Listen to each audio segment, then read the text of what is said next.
the whole concept of survival of consciousness. Does one survive the dissolution of the physical body?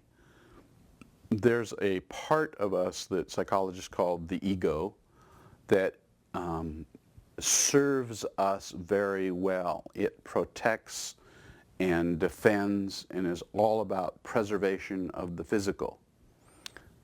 Not that it makes any sense, because there's never been anybody who's gotten out of here alive, kind of a thing. It's sort of an inevitable situation, but it does very well. It protects us from things. It keeps us from walking in front of cars and doing dangerous things and so forth and so on. So there's this attempt on the part of body consciousness in this preservation.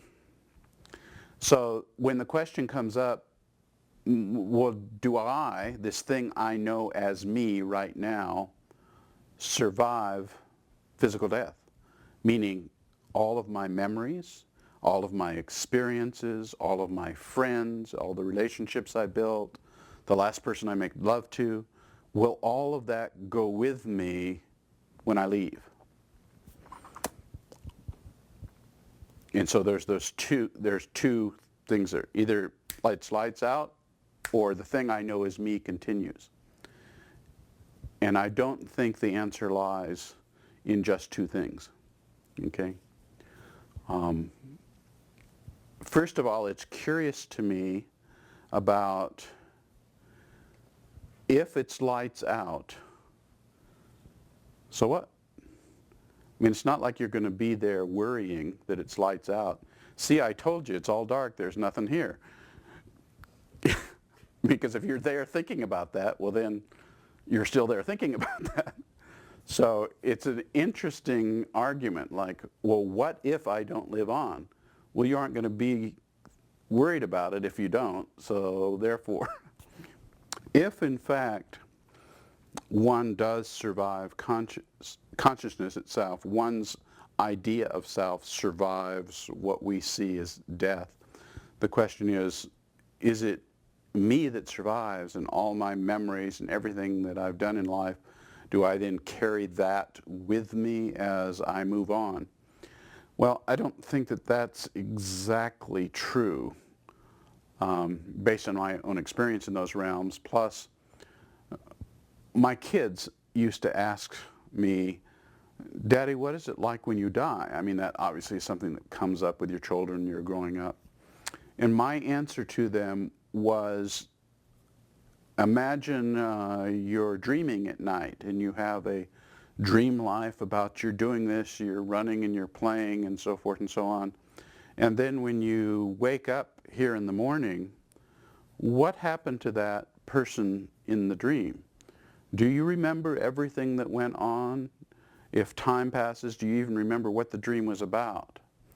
And they would say no, or I remember I was, and oh gee, I can't remember now. It was really a neat dream, but I just can't quite remember it. And I said, well, that's what dying's going to be like. You're going to wake up, and for a little while, you'll remember the things that go on here. And you might remember a few really important things that went on here. But for the most part, you'll become involved in wherever you are.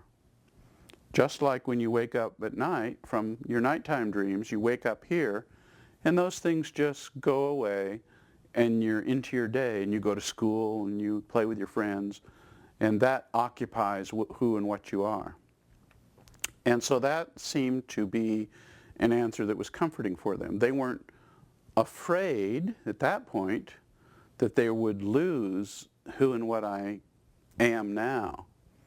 And I think that's probably the way they still feel about that.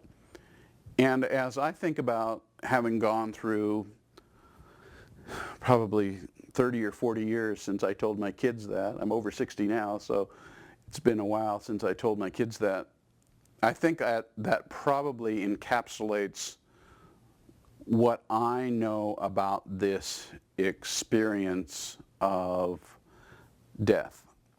I don't know if you ever read the report of Arthur Ford and him reporting on what it was like in the after-death experience.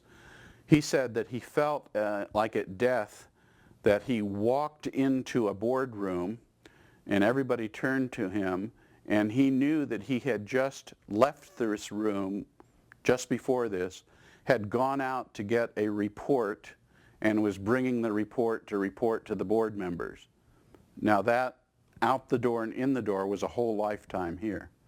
But it was as though somebody said, go live a lifetime and find out what color trees are and report back, whatever, you know, and he felt like it was just the briefest flash in time in relationship to what he was doing in the world he experienced in afterlife.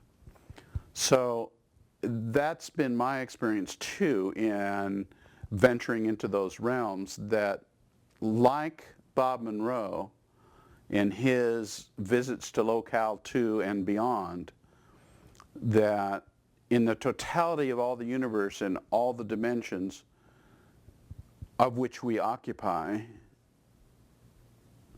this is